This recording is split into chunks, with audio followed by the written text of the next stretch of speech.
like a double-edged sword, right? Job's making you miserable, and you're trying to hang on to some sense of yourself, and try not to succumb to your breaking your values or any of your morals. So you're trying to play this game, this very dangerous game with your soul.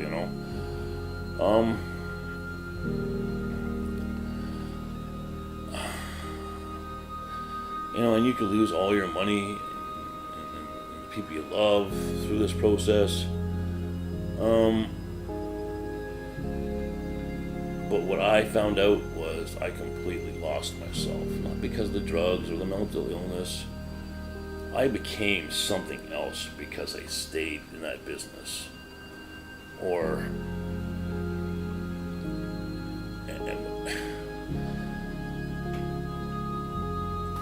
And that was the toughest part, right? Because now that you're no longer in that business, you're left with this shell of yourself, like, who the fuck am I? I'm this now? Okay, well, what do I do? Oh, I know exactly what I'm doing, because this is the type of person I am. This is what I'm going to do, right? So you continue the same path, because now you've become this thing. And this thing is miserable and full of hate, and you're going to be drawn to your next job that allows you to be that person. And that's what's happened to me, right? Quote unquote muscle higher.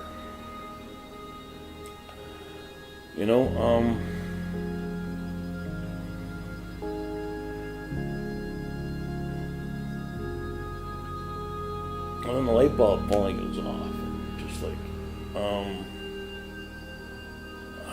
I can't be this person anymore.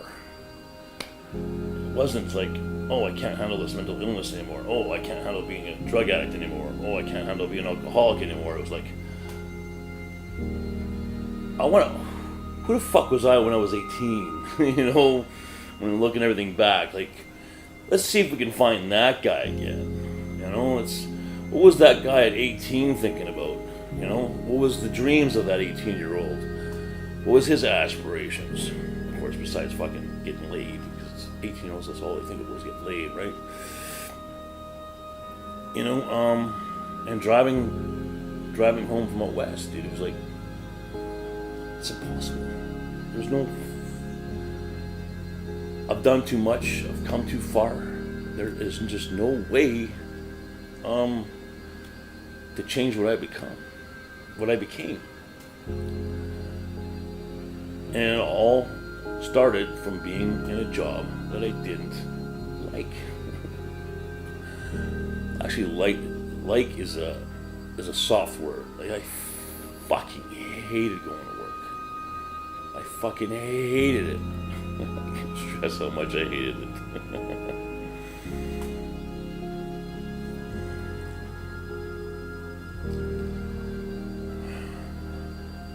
And bodybuilding's always been in my life since a kid. Something always threw me off track. Even when I was loblaws, in the early days. Well, of course, my first memory of bodybuilding was Joe Weider's Bodybuilding Encyclopedia. It was like a package, you get this book and charts and stuff. It was like in 1983.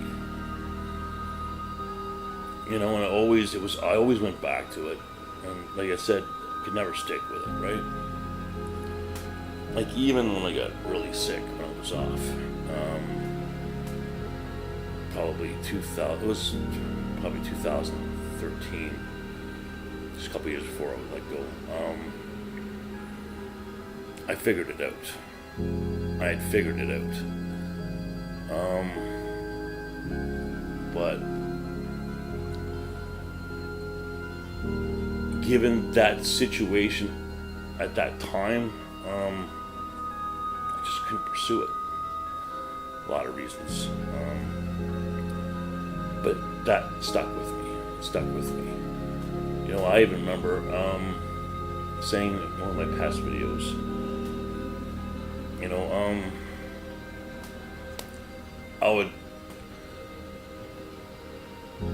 I was actually trying to think, when was I, since, you know, like, it couldn't have been all bad since I started with Costco in 96.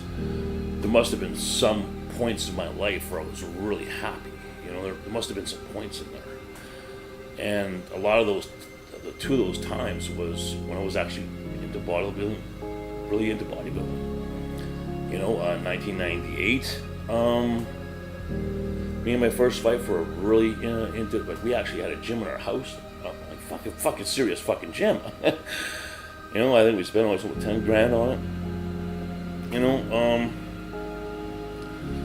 and then then again in 2008, you know,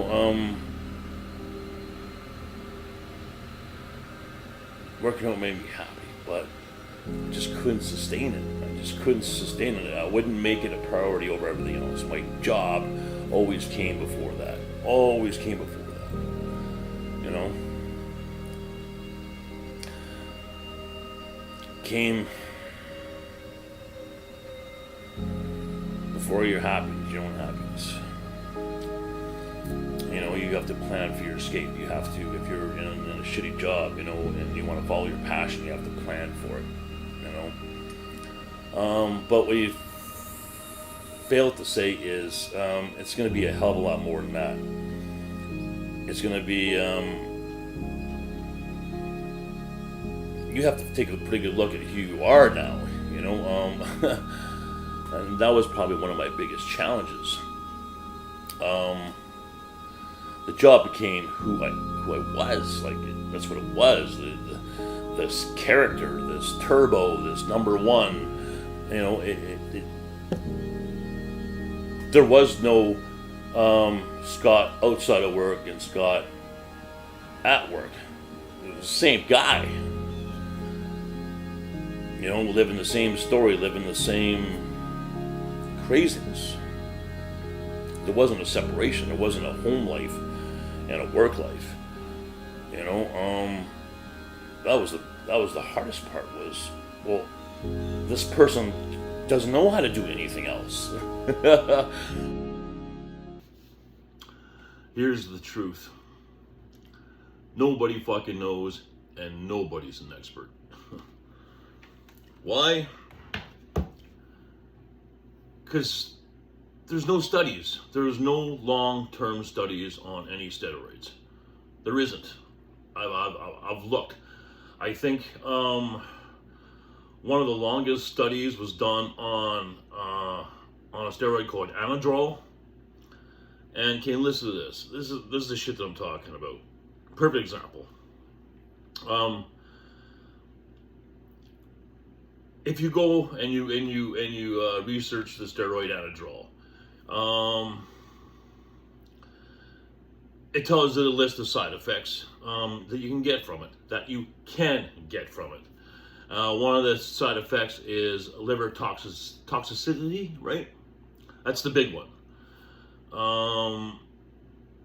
And this study that was given, of course, they had different categories. You know,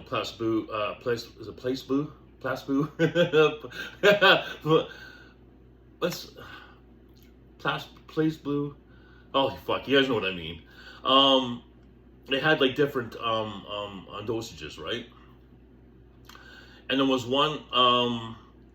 one subject who was given a dose of 450 milligrams a day for, was it 3 or 6 months? I don't remember the study completely, but at the end of the study, their liver was fine, showed no sign of toxicity or stress or any of that stuff, right? But yet, the consensus across the board is Anadrol is bad for your liver. You know, so I laugh at the advice given by experts, right? Now, their advice is given on maybe their experience or training a client. You know, they've done proper blood panels or monitored their health during the application of all these steroids. So that's where it comes in, but everybody's different. Everyone reacts to these compounds differently. So to say you should do this and you should do that, I think it's wrong. I think the advice that should be given is, if this is a route that you choose to take, understand there may be risks. We're really not sure what they are, but there might be risks. So my advice, and what I chose to do, is I took all this information, right? I took all this information.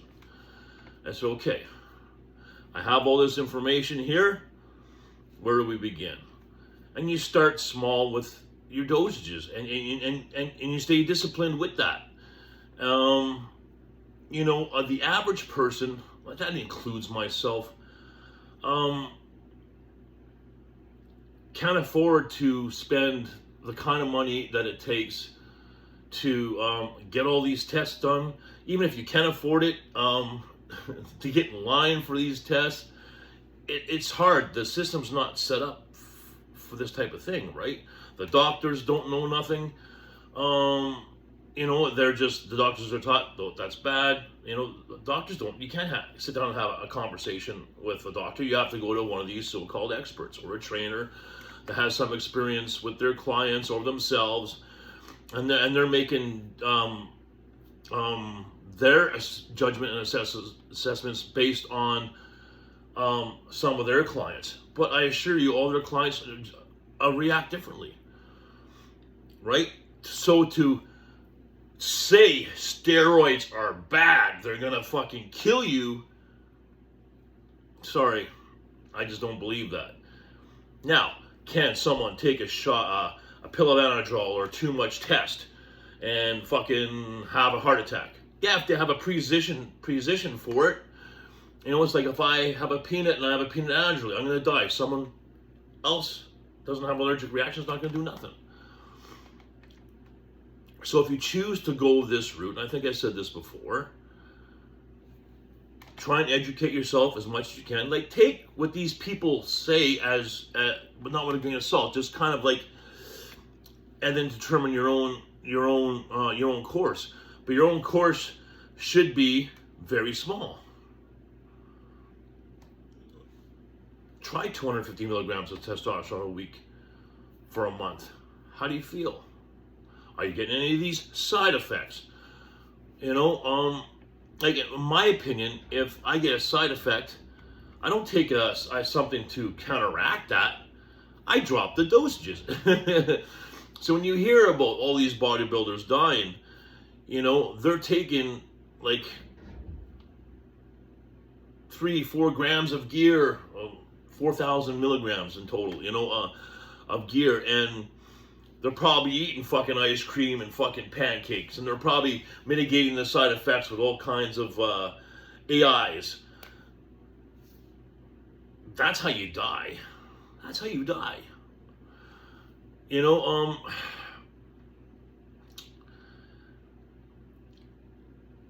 When there's no agreeable consensus about what's actually fact, the only thing we're left with is logic. So I read about this stuff for years, and I don't consider myself an expert by any means. All I'm saying is, when I approach this, I try and approach it as logical as possible and being disciplined as possible. Okay, these are the side effects. Okay, I'm going to keep an eye on that for it. It raises cholesterol. Okay, I'll make sure I don't have too much cholesterol. And have that approach. Because there's not a doubt. There's no doubt that steroids make you better. They make you feel better. That's what they're designed for.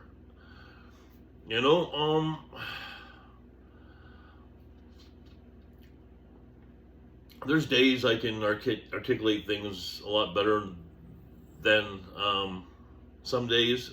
Some days I wish I can get this out of this properly. Sometimes I'll think of a video and I'm like, fuck, I gotta say this because it's burning my ass. I watched a video just not too long ago that I did, and I'm like, okay, that made no sense. But when I made it, sure did. I'm just trying to help.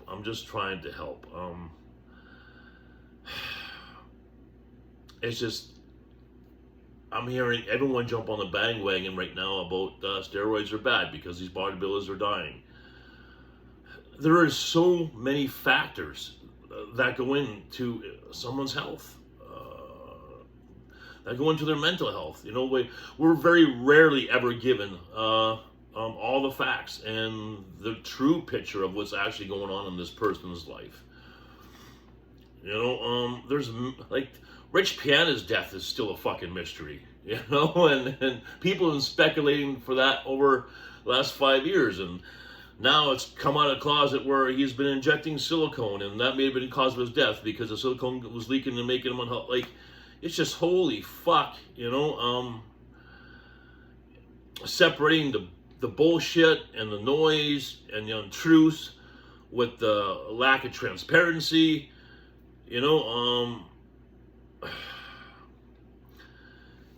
You know, I kind of made a promise to myself. Yeah, I know I'm a little fucking crazy sometimes, and my perception gets a little whack, and sometimes I don't make the best of sense. Sometimes. But what you're seeing is it's not fluff. It's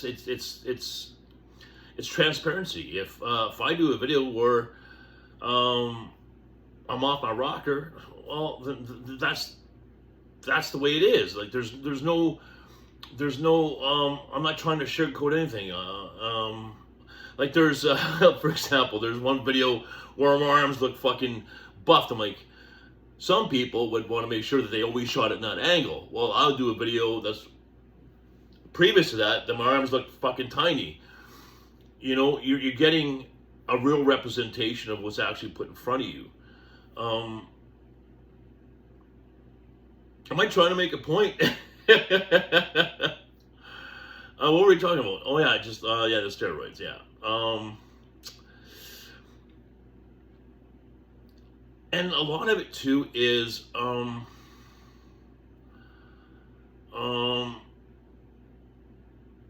some people just shouldn't be doing it. They don't have the discipline, or they don't have the common sense. It's strange, eh? Like I can manage certain aspects of my life so well, and then there's others where I just fucking suck.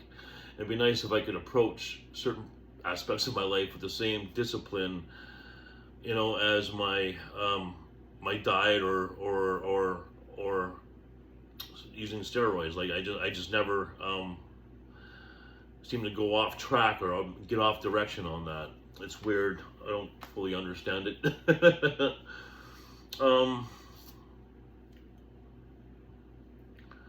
It's hard, and it's hard for a young kid to who's passionate about bodybuilding, and you know, it's got to sort through thousands and thousands of opinions, and you know, who do I listen to, who do I not listen to,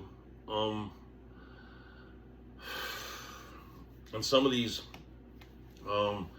fitness influencers or bodybuilders, you know, they reach a lot of fucking people, and even when they start coming out with their steroids, well, now they're admitting to doing steroids, but there's so much they don't tell you. It's like these, yeah, I'm gonna be honest, but I'm not gonna be totally honest, you know, or jumping on the bandwagon of, you know, well, everyone's talking about bodybuilders dying, so I'm gonna talk about bodybuilders dying too. It's just, you know, I get it though. You gotta make some content, you know, totally understandable. But as someone new to bodybuilding. It's hard. It's hard for someone new to sort through all this shit. It's hard, you know. I would say that, you know, sorting through the bodybuilding information landscape is as hard as dealing with the challenges and the information when it comes to mental illness. You know, it's just as hard. You know, I know it's a weird comparison, but psychiatrics, you know, like, sure, I'm not saying that psychiatrists don't know what they're doing, and I'm just saying that it's a very just a lot of variables you're dealing with, you know. Bipolar has many faces, ADHD has many faces because it's based on their personality, so it's hard to black and white some things. And it's like bodybuilding, it's just like there's nothing written in stone with everything. Everything's just kind of hearsay and maybes, and there's no actual facts. You know, you abuse anything, and it's gonna come back and hurt you. You know, they talk a lot about abuse in steroids, and like, oh, what's abuse? Does abuse mean lack of control? Does abuse mean the difference between 250 milligrams of test and 1,000 milligrams of test? What if the 1,000 milligrams of test gives the person no side effects? Is that still abusing? You know, so you got this huge gray area, right? And it's hard for anybody to who wants some more information to gain proper perspective. You know, it's fucking tough. It's tough.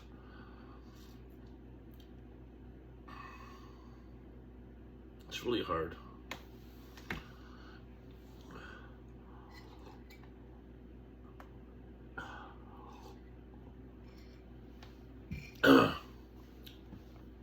I'll give you an example. Like when I was when I was trying to adjust to this new job and this new way of life, it's no secret, you know, I would use cocaine once a week, at the worst two. But I was using steroids while I was doing the job. And I knew that I would not take the dosages very high until I've gotten past the use of cocaine and the adjustments and all that. You know, so it's like,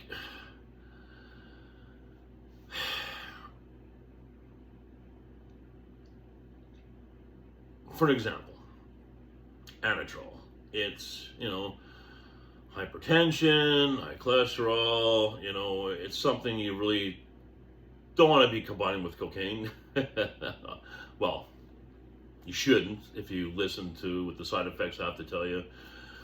You know, do I know for sure if it's a bad combination? Well, there's times in the past where I did cocaine while I was on 100 milligrams of Anadrol, and I was fine. This time around, I knew come the weekend that if I was going to be using cocaine, it would probably, let's just be safe, to not use Anadrol. So usually what I would try and do is by the Thursday or the Friday, I wouldn't take it, and then I wouldn't take it again until the Sunday.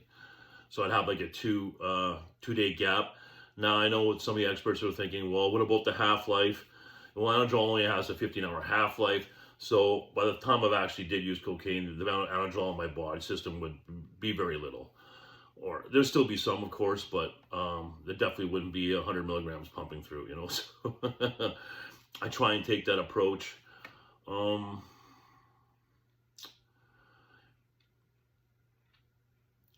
It's just I don't think a lot of the times that the people giving us the information are actually giving us all the information. It's like half the information. You know, I think there's a guy I've been watching for a while. I think his name is Nick Trigili. I think his YouTube channel is called Bodybuilding and Bullshit. I like Nick. I think Nick plays both sides of it. I don't think he. I think he comes off as pretty honest. And I don't know him personally, but I've listened to some channels of some bodybuilders, and you know, I'm just like, you know, I'm not feeling you, pal. You know, but that only comes through when you know the person's being 100% transparent. We're not being transparent, and you've been in this industry, or I shouldn't say industry because I'm far from expert, but I'm just, you can recognize certain things, and it's just like, oh my God, I hope some kid's not watching this, you know. But Nick is pretty cool. Now, I haven't followed Nick regularly. I just know of him. I watched some of his earlier stuff, but what he's putting out there right now, you get a pretty good vibe off of. So I'm going to stick with Nick for a while and see how it goes for him. Hopefully well, because like I said, we get a pretty good vibe off him.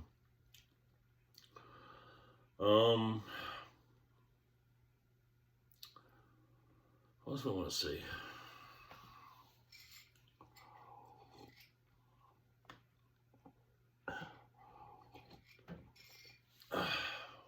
What?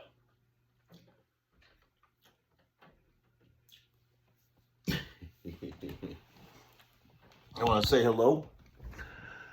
Scarface. Say hello.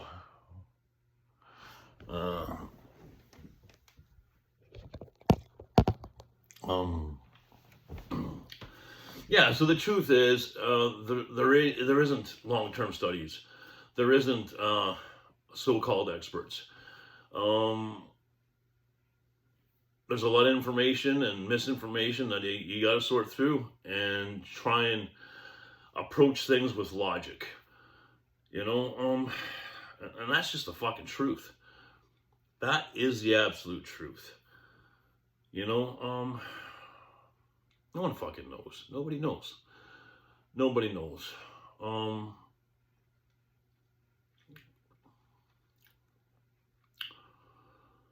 And that's a shame. Because steroids are great. They can definitely enhance your life and make your life better. And if we had more studies and that, we could have a lot more, what's the word I'm looking for?